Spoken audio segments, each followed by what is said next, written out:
Bonjour, aujourd'hui une petite vidéo pour vous présenter ma rampe pour cyanotype et aussi pour préparer mes cadres à sérigraphie. Donc je vais vous faire un petit tour pour vous montrer comment je l'ai fabriqué. En avant. Vous êtes sur la chaîne de Casolab, soyez les bienvenus.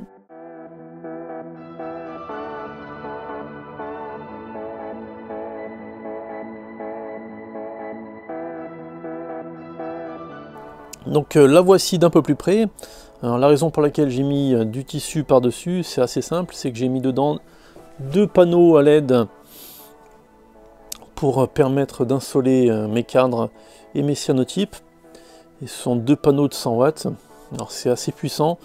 Et pour éviter d'avoir les yeux qui se crament, d'ailleurs j'ai éteint tout de suite.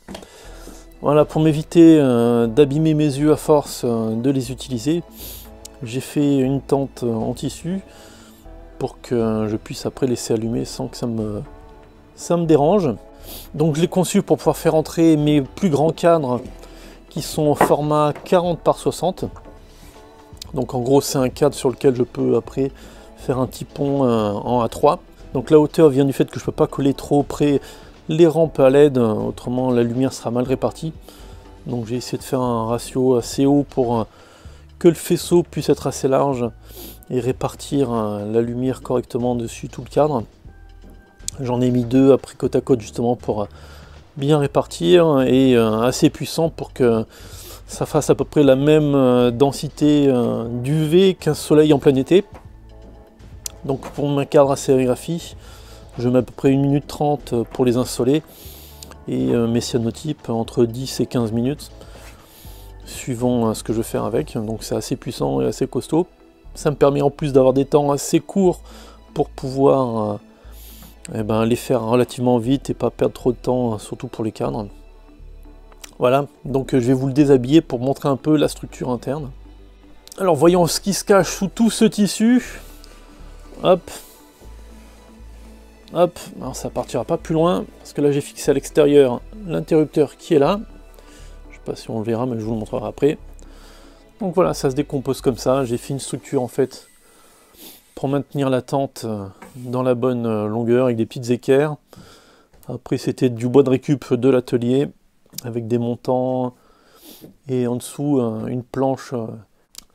Donc là une petite boîte avec un domino pour faire le raccord entre les deux fils des rampes de LED et le fil général avec l'interrupteur à côté. Hop.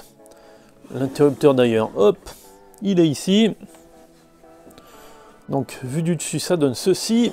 Hop, voilà. Donc là c'est la planche où mes deux panneaux LED sont fixés, avec le cadre qui maintient ma tente en tissu.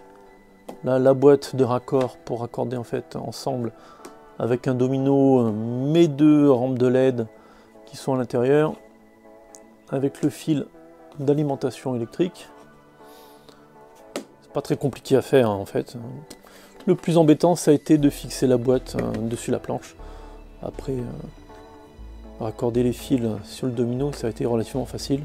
Alors n'oubliez pas, quand vous faites de l'électricité, ne jamais brancher vos fils sur l'électricité, toujours faire ça débrancher. Hop. Et après voici mes panneaux à LED que j'ai utilisés. Ils sont là. Donc mes pieds sont juste maintenus avec des grosses équerres que j'avais qui me servaient pour poser des montants. Là les pieds sont juste fixés ici. C'est relativement sommaire mais au moins ça marche bien. Hop. Voilà. Mes deux panneaux LED m'ont à peu près coûté 15 € chacun. Je vous mettrai le lien en description si ça vous intéresse de là où je les ai achetés. Évidemment, vous pouvez vous abonner et laisser un pouce bleu, commentaire, etc. etc. Allez, passez une bonne journée, au revoir et bricolez bien.